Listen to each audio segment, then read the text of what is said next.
Eric, good morning. Welcome to the show. Thank you so much. Thank you for having me. Over the past year, 18 months, it's fair to say that investment in the US battery industry has been dynamic, to say the very least. And now, with even more headwinds due to the tariffs and geopolitical issues, I was really keen to bring Foothill Ventures onto the podcast to bring a different perspective, an investment perspective, as they're arguably the most active seed rounds investor in the battery space in the US. Specifically, I was joined by Eric Rosenblum, who's the managing partner at Foothill Ventures, and he's a real thought leader. He offers a lot of perspective on the industry at the moment. He provides a lot of guidance to anybody raising funds in the industry, and he also gives us his outlook, which on the whole is very, very positive. So for all these reasons, it was a really illuminating conversation, and we hope you enjoy. I've been excited for this episode for a while. Of course, the investment landscape has been dynamic, to say the least, over the past couple of years in the battery field. So to welcome you onto the show, Eric, is a real pleasure. Before we get into the episode, give us a quick introduction into you and Foothill Ventures. Yeah, great. I'll start with Foothill. We're about a $300 million seed stage fund based in Los Altos, California. We're very broad. We invest in software, which is largely around AI infrastructure and AI applications, in deep tech, which is largely around the energy transition, which includes most of the batteries, and the new data center stack. So things like AI, processing chips, interconnect, etc. And then we have a small life sciences team that's focused on neuroscience. We tend to be part of the first institutional round, and we always look for technology innovations. My own background is actually as a software product manager. I was at some bigger companies like Google and Palantir running product groups, but also founded a payment processing startup called SmartPay, which was acquired by Ping An Group, and was COO of a cross-device knowledge graph company called Drawbridge that was acquired by Microsoft/LinkedIn. So basically, I'm a product manager turned VC. And just on that, what inspired you to make the change? So the firm is very technical, and my partners are all PhDs. I'm the only non-technical person. And I came from I should take one further step back. I started my career actually as part of the landing team for Boston Consulting Group in China. So I was one of the first associate hires there.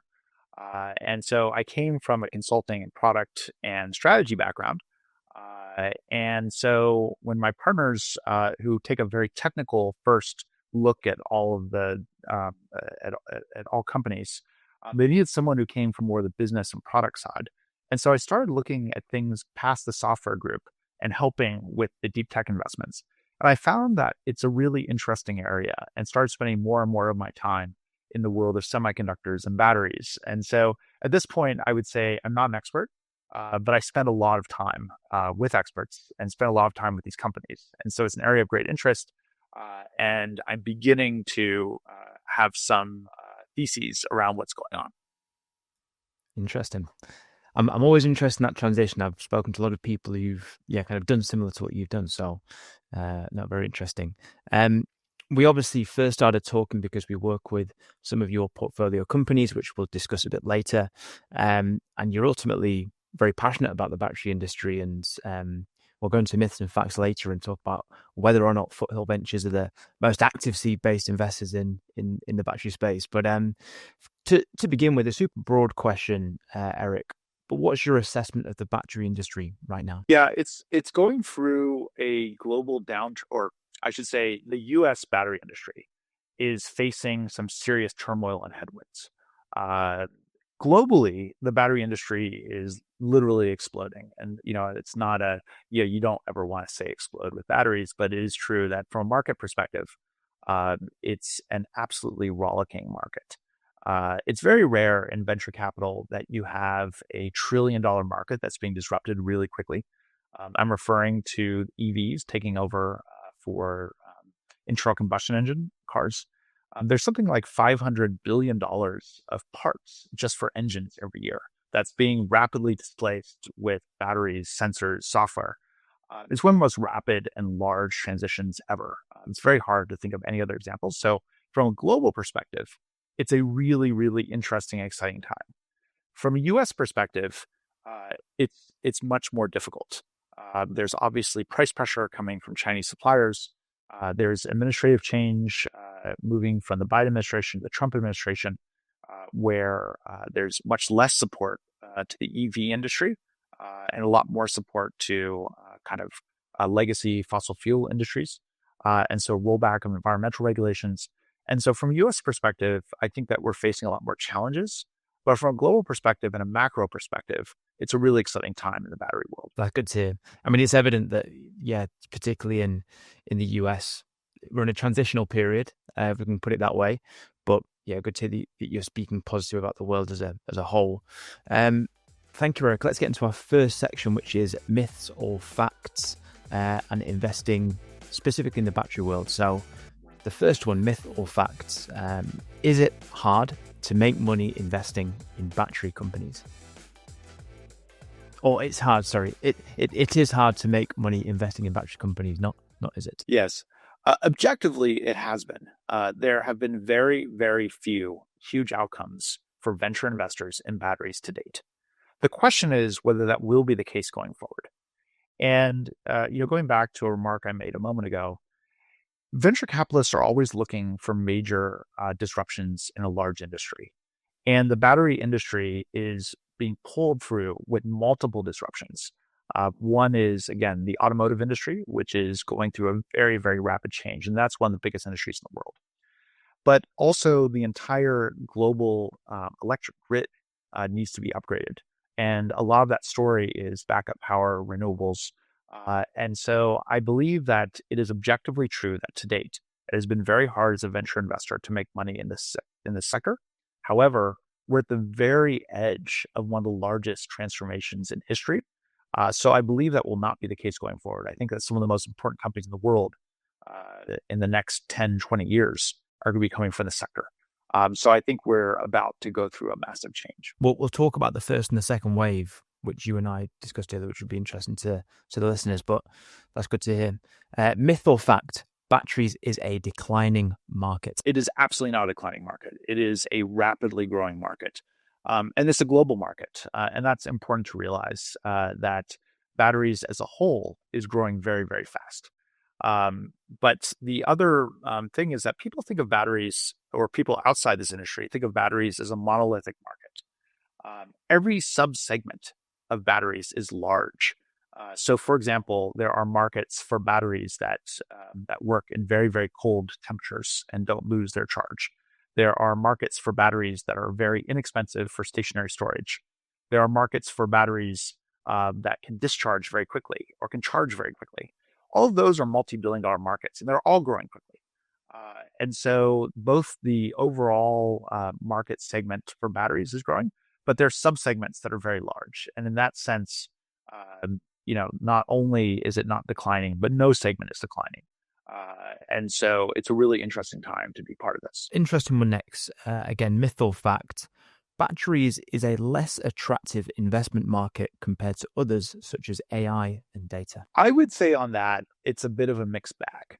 Obviously, I came from the software world, and I worked a lot on data, actually. And then my partners come from the AI world. One of my partners has his PhD in machine learning. Another one has his PhD in operations research. It's very much core to the AI world. And it is objectively true that we have invested in software companies that a year after their founding are valued in the hundreds of millions of dollars and have revenue in the tens of millions of dollars. That does not happen in the battery world. You're going from lab scale to making coin cells to pop cells to multi-layer pop cells. That process, eventually you get into the EV world of your pre-A sample, A sample, B sample. That whole process takes years. And there are multiple points of technology risk that you have to overcome. Having said that, in the software world, you have venture firms that are crawling all over each other like crabs in a barrel to get the same deals. And so you have valuations, even at the seed round, that may be in the hundreds of millions of dollars, and huge amounts of competition. It's very rare that the barriers to entry exist in software like they do in hardware and specifically in batteries.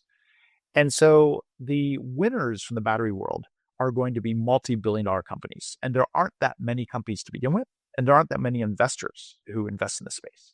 And so the probability that if you focus on this area, that you may end up with one of the big winners is quite high. On the software world, the probability that you want to start a venture firm today and you're going to focus on AI and data and you're going to end up with one of the big winners is extraordinarily low. And so they have very different profiles. There's almost no chance that you will invest in a battery company today that 3 years from now will become a multi-$100 million revenue entity. But on the other hand, the probability that if you focus on this area, that you'll end up in the life of your fund, which are normally 10-year funds, with multiple very large, very important entities, I think could be high. And so it's an area that requires a lot of work, a lot of technology expertise. And so you have to have a group of people around you who really know what they're doing. But I believe it's a really attractive area because the market size is large, the competition among VCs is lower, and the number of qualified companies is also lower. So you can spend much more time per company to really understand them. And so it's a different approach to investing, but one that I think is very attractive. Very interesting. I guess more patience is required when it comes to batteries. I think that's true. You really have to be prepared that the path to revenue, the fastest in our portfolio from lab to revenue, is about 3 years. And that's very fast. I think that you're really looking at a process that should take something like 6 years. And in software, that is completely unheard of. If it takes you 6 years to get to revenue, your company will be dead. So it does take patience and a different time scale. And the final myth or fact to clear up, maybe one that was just made between the two of us, I don't know. But myth or fact, Foothill Ventures are the most active seed-based investors in batteries. I think we are. I think I know all the other seed stage investors in North America, at the very least. And I think we're by far the most active. We now have 10 battery or battery-related investments across a number of different chemistries, a number of different systems, everything from battery manufacturing to battery recycling, battery separators, full cell silicon anode batteries, sodium ion batteries, lithium metal batteries. We are quite active in the space. And, we'll talk a bit about the portfolio and portfolio construction, but it goes back to what I said a moment ago, which is you really do need expertise. And we found that as we make more investments in the sector, our expertise really increases, not only because we have more experience, but because the people in this industry all know each other and can make assessments of whether or not this lab is doing cutting edge work, whether or not they'll be able to penetrate these particular customers. So as you accumulate knowledge, it really does. It's not just knowledge. You accumulate expertise through your companies. And that helps with each N+1 investment becomes higher and higher quality, I'm pretty sure. That brings us nicely onto the next section, which is Foothill Ventures perspective and story. So yeah, let's start talking about your portfolio. So you mentioned there some of your portfolio. So talk us through them and also why you're so invested in this space. So I'll start with the why. And this is something that I mentioned a couple of times in the introduction. But venture capitalists look for major platform changes, an industry that's about to be disrupted. And that's been the basis for all great investments. You think about the rise of compute and the rise of networking that led to the first two great Silicon Valley investments, Fairchild Semiconductor and Cisco. That's like the beginning of Silicon Valley. The rise of search with Google, the rise of online commerce with eBay or Amazon. It's investors looking to a major area that's about to go through a very, very rapid disruption and trying to figure out which companies will be part of that vanguard of disruption. It's all about taking that timing, that in the time that venture capitalists have, which is again normally 10 years, that disruption will be achieved, and one of your companies is going to be part of it. This is one of the most obvious disruptions in the world, that EVs will replace internal combustion engine cars, and that's the first big wave that is driving a lot of the innovation here. And it doesn't take a genius to know it's going to happen. The big question is, first, how long will it take? Number one. And number two, what kinds of companies will benefit? And is it a certain kind of chemistry, or is it manufacturing technology? Are there geographic constraints to this? Is China just going to dominate this world like they did with solar panels? And so you have a lot of kind of globally important questions, but nobody doubts that this transition is happening. And that it's one of the most important, I mentioned the rise of search.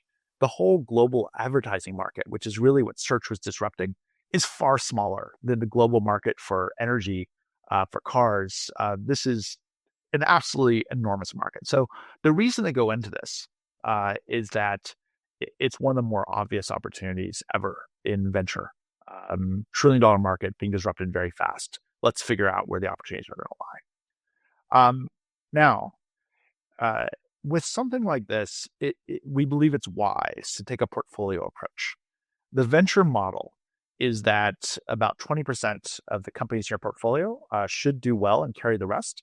About 10%, your top 10% really provide the huge bulk of returns. About half your deals will actually return 1x or below, so not get their money back. And so you do need to find a portfolio approach, especially in an area where there's lots and lots of technical challenges, market challenges, et cetera. And we very much took a portfolio approach. The second reason to take a portfolio approach here is that we do think technical expertise matters a lot, and that the more expertise we can gather around us, the better it will be.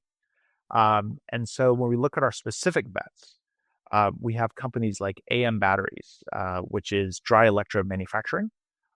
The inventor of the process, a professor named Yen Wang from Worcester Polytech Institute in Massachusetts, but he did his postdoc at MIT under some very famous battery scientists like Yetning Jiang. So it's all a group of people that are very well related to each other.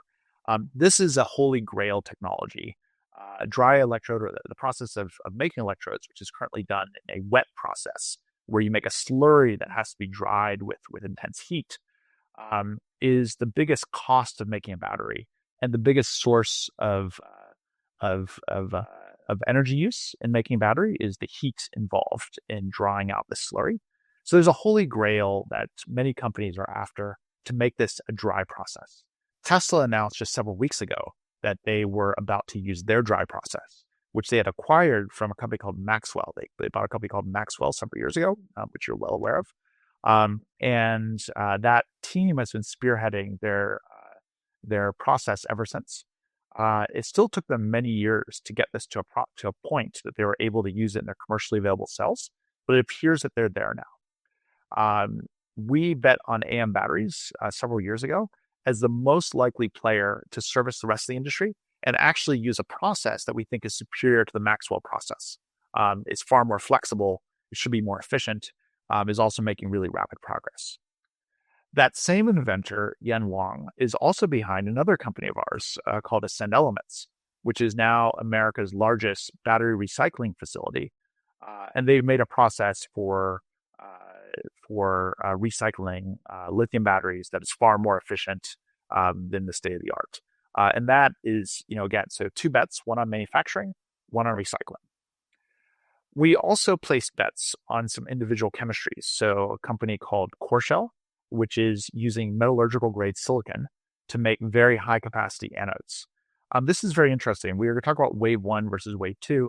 There's several what I would call wave one companies like Group 14, Sila Nano that are working on high silicon anodes. So there is a transition towards silicon to have much denser, more performant batteries.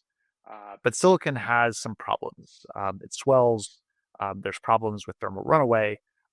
And so these companies have made a highly engineered form of silicon that is very expensive. Coreshell developed a way to use very cheap metallurgical grade silicon and achieve the same performance advantage. So they have an absolute cost advantage. And again, we'll talk about what motivated the wave one innovators versus wave two. But we're very excited by Coreshell. We then invested in another chemistry company called Unigrid. Unigrid is working on sodium-ion batteries. In the name Unigrid, they're looking at grid storage, so stationary storage. The story with sodium has always been several-fold. First, sodium is very abundant, and so if you're worried about supply chain issues, as we are in the U.S., sodium makes a lot of sense to invest in versus lithium. Second, it is very cheap and very stable and very safe. And so where its drawback is really in its power density. And so you basically need more volume and more weight to have the comparable storage versus lithium ion. So it was believed that this is very appropriate for grid storage, for stationary storage, the kind of power wall you might have in your home, or storage batteries that a grid facility might use. But in fact, Unigrid's core technology, they're coming out of UC San Diego's battery group. Shirley Meng, who's one of the top battery scientists in the world, really helped build that group. Professor Zheng Chen is their advisor. These are real experts in this particular field. Their particular innovation has actually pushed sodium ion storage capacity, so their energy density, way up to actually be appropriate for a lot of mobility applications. There's a lot of interest now from the industry for cars and scooters and other mobility applications, in addition to the grid storage where they started. Then we made investments in yet a different approach, a company called South 8, which is also out of UC San Diego, also associated with some of the same people. That's actually, again, one of the best battery labs in America, that is making a liquid gas electrolyte to allow batteries to operate at extremely low temperatures.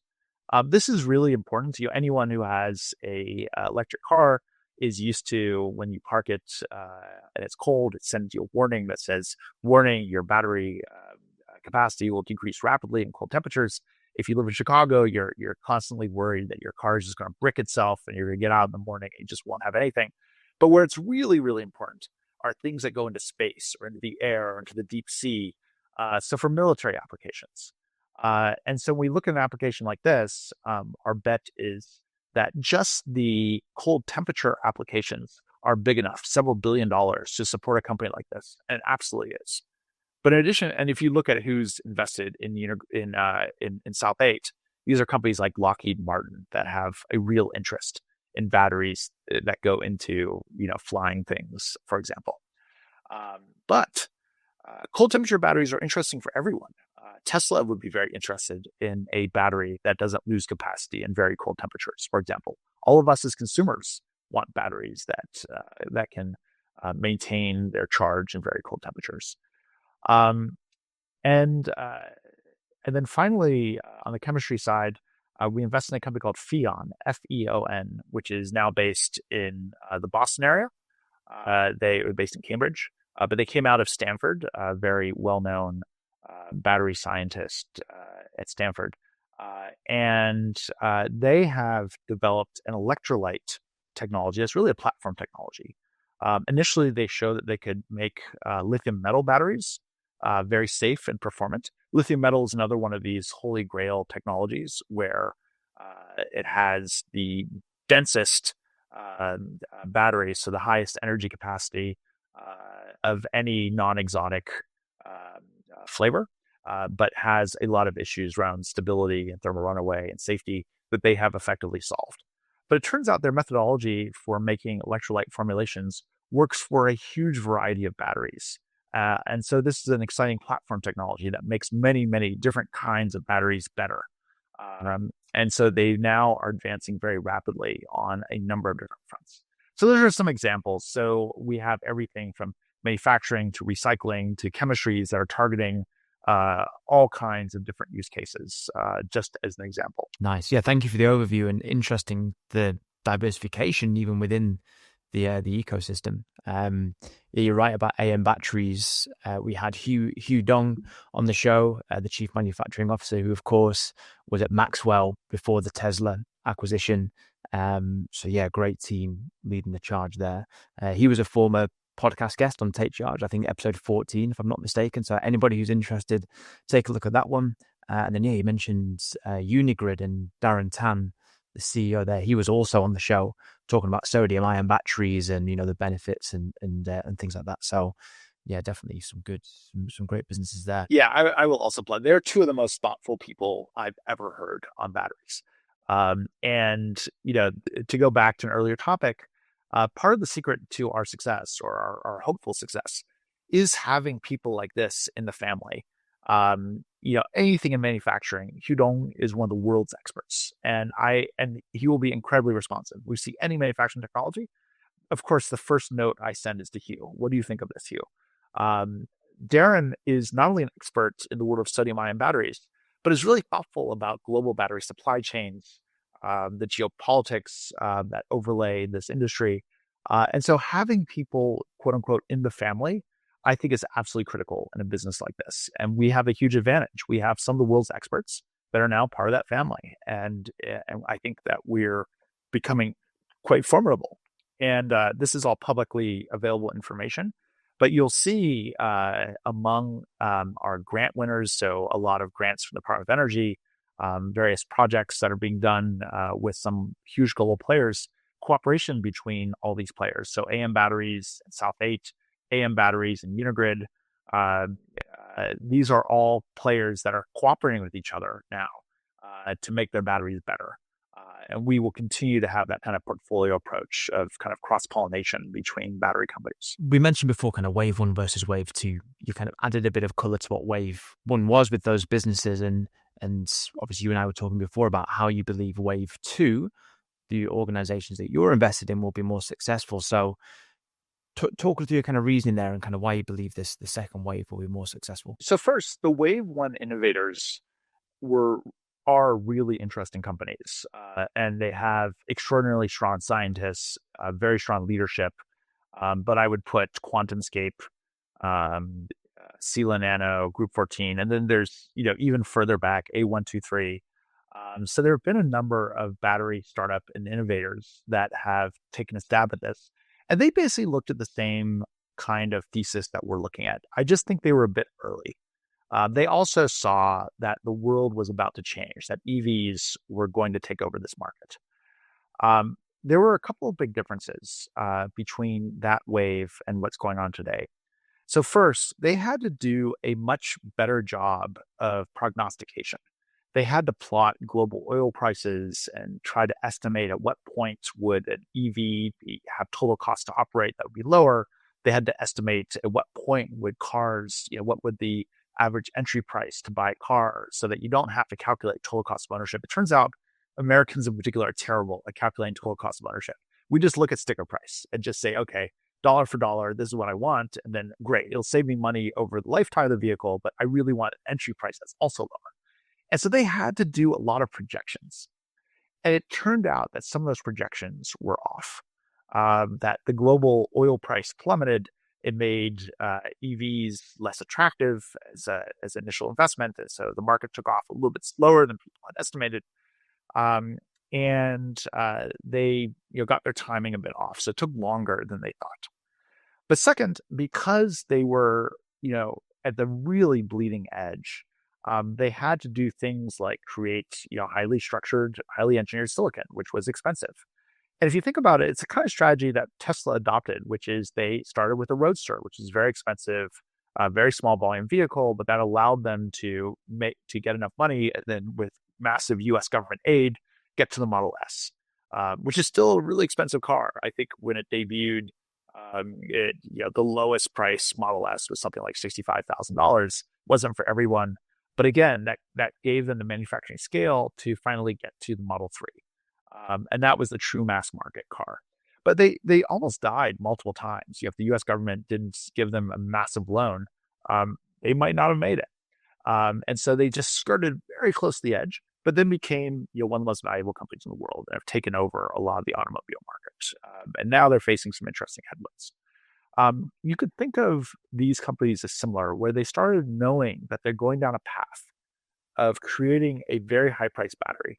But their belief was that the EV market was going to grow alongside them, and that the first EVs would also be high price, high performance, and they needed to get there. What they didn't expect, probably, was that the lower cost batteries were going to increase in performance so fast that actually the mass market was going to take off. And they didn't have a path to get to mass market. So this first wave of batteries, they are so expensive that they're only appropriate for really, really high-end cars. Even for this high-end cars now, they have options for much lower priced batteries that are almost equal in performance. And so I think these technologies ended up in a place that is a little bit orphaned, where they went after a niche that is not that big, and even that niche is being attacked. And again, the companies that we are able to invest in are able to take advantage of a lot of the innovations that these earlier companies drove. and the scale that they help drive. And so we are standing on the shoulder of a lot of giants. I don't think that any of the second wave companies would be able to exist without the first wave. Now, it may be that 5 years from now, there's yet another podcast guest on saying, oh, the Foothill Ventures was part of the second wave that was doomed to fail. And now there's a third wave that is actually right. But I actually think that now we've passed a couple of really critical inflection points. The entry price of the most popular EVs are approximately comparable to the entry price of the most popular ICE vehicles.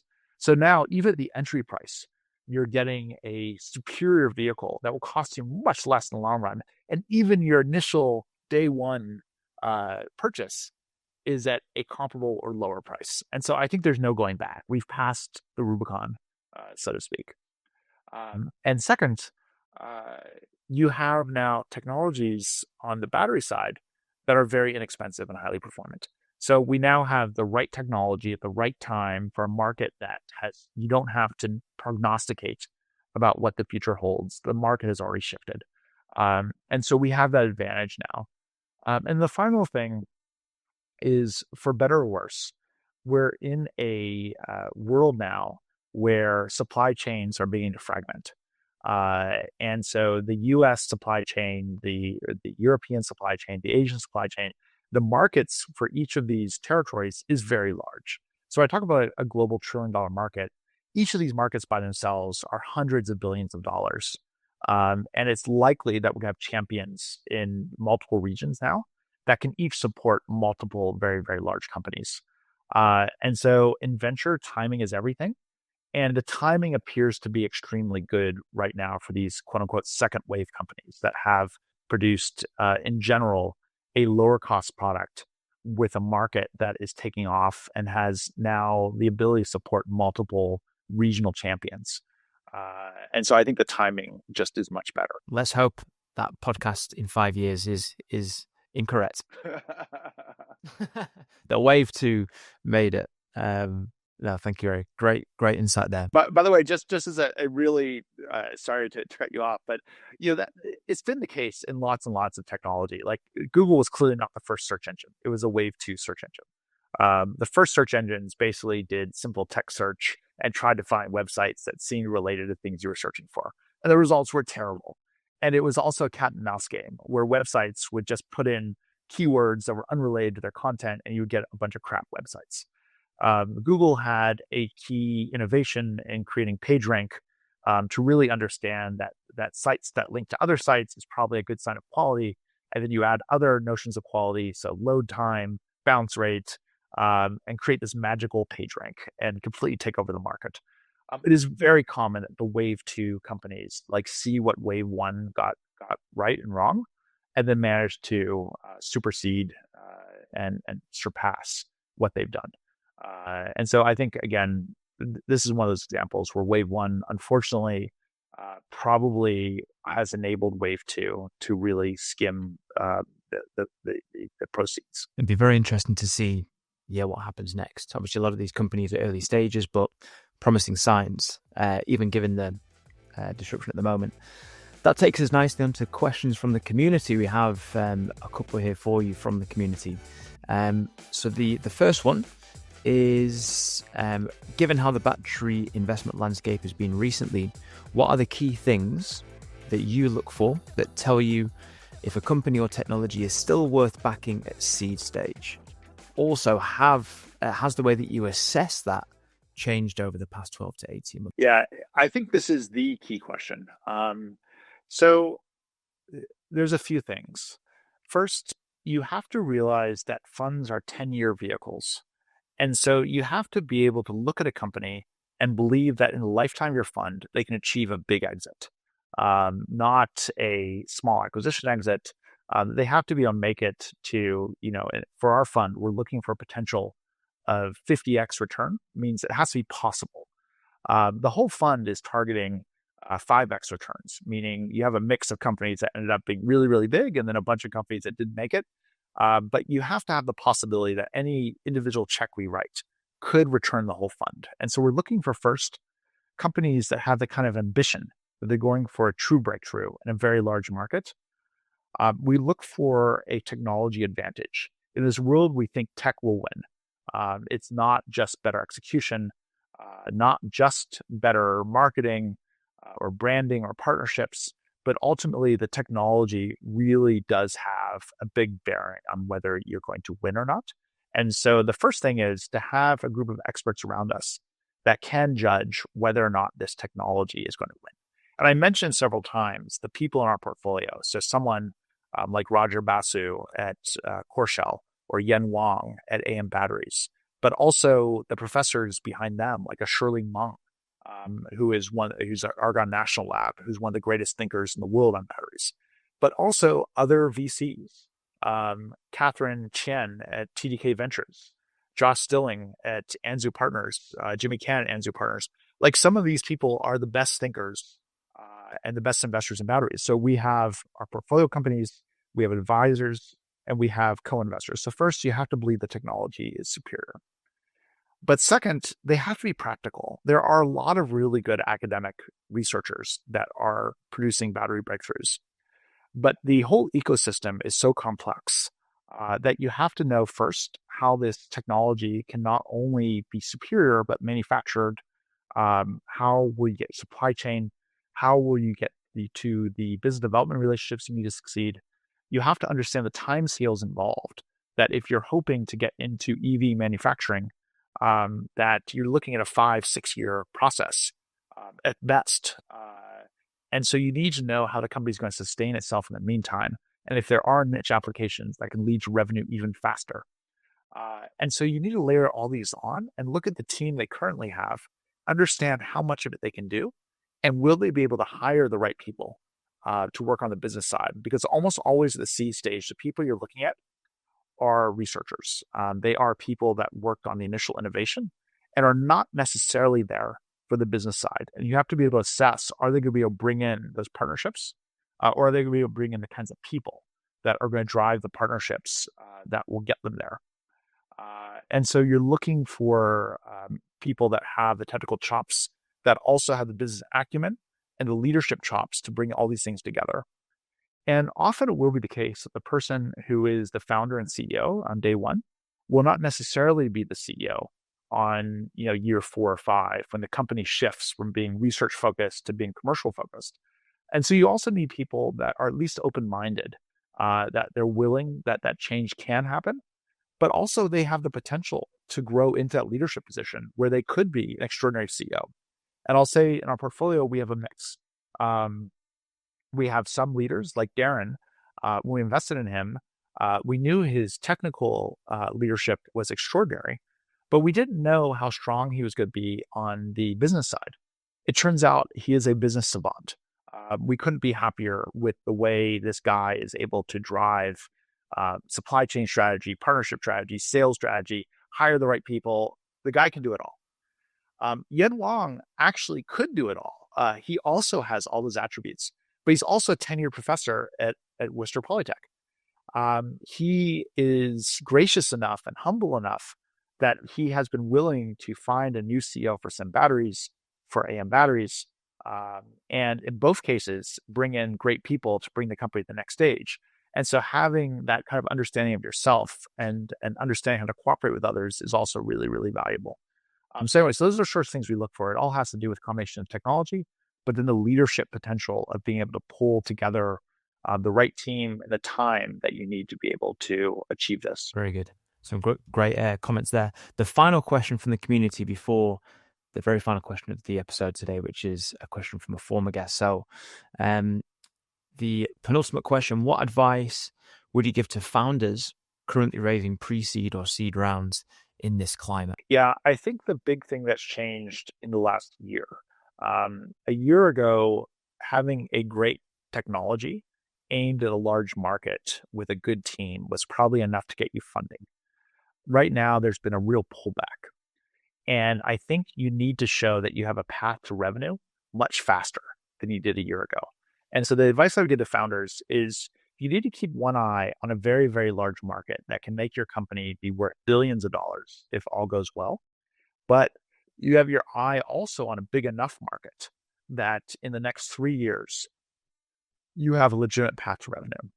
And a couple examples in our portfolio that have followed exactly that path. So South 8, the big market is their battery technology is very appropriate for EVs. They really could be a multi-billion-dollar entity.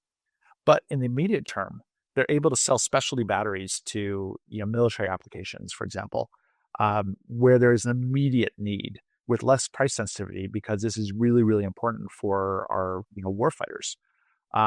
And so you have this kind of dual strategy that allows you to de-risk and build revenue and build scale in a fairly short period while you build towards something much larger. That was similar with Unigrid. Unigrid, like I mentioned, was our fastest path from lab to real revenue. They're now signing POs for 50 megawatt hour type orders. Those are 50 megawatt hours provides $5 million plus as a PO, quite fast. And so they're now at that scale, and that's a stepping stone to really large, 100 plus megawatt hour, gigawatt hour type scales. And so it allows you to have more purchasing power, better supply chain relationships, et cetera. And so having that practical approach, how you're going to balance these two sides of your business is so important right now that you have to show investors that they don't have to walk a 5-year valley of death, that the valley of death may be 2 years, and the valley of death I'm referring to is this time where you still need lots of investment capital, but you don't have revenue coming in yet. And all deep tech companies need to make it through that valley of death to become a great company. And shortening that valley of death as much as possible is so critical right now. Thank you, Eric. It's been fascinating discussion. I know so many people who will take so much from this conversation today. So thank you very much. I have one final question for you, which is from a former guest. You don't know who that is, and also that former guest didn't know they were asking it to you, so it's selected at random. But it's a nice and easy one.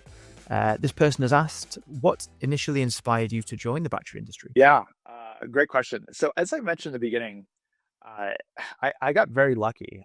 My partners are all from kind of a deep tech background, all PhDs, came to the US for their PhDs. And we always skewed towards a deep tech portfolio. My own background, like I said, was more on the strategy side, product management side.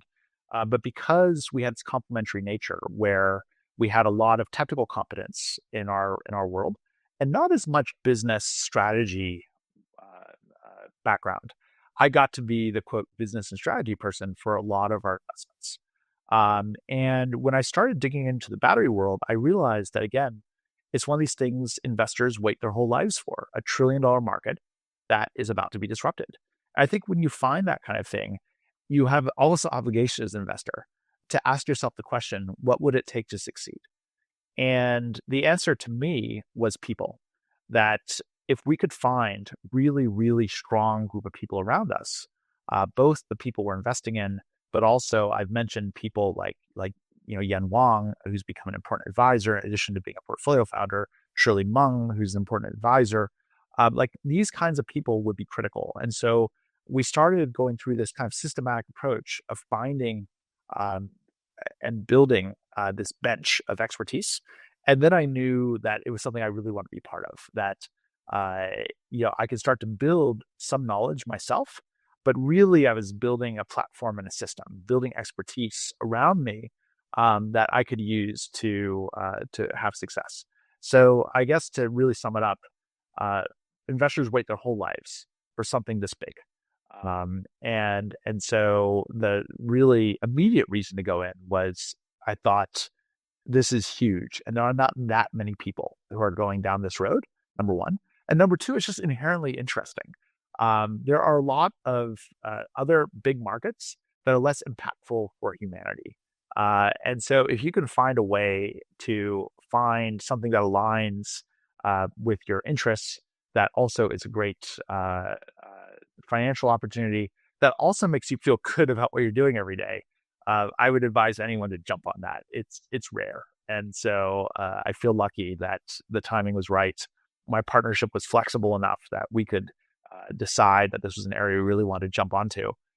And, I was lucky enough to meet a lot of the right people and get along with them. And so it's built, I think, a very good platform at Foothill Ventures. Well, Eric, thank you for all the great work you're doing in the industry. You mentioned before that you were lucky. I think the industry is lucky to have someone like you and Foothill Ventures with the passion you have and the interest and the intelligence to, really believe in the industry, even during these turbulent times. So yeah, good luck with all the projects. I know we obviously work together with the portfolio companies, but yeah, good luck, and hopefully it's wave 2 that succeeds, not wave 3. Well, thank you so much. I really appreciate the time, and more generically, thank you and your firm for placing some amazing people. You're also, hugely important in this ecosystem. So thank you so much. My pleasure. Thank you again, Eric. All the best. Thank you for taking charge. All right, take care. Bye.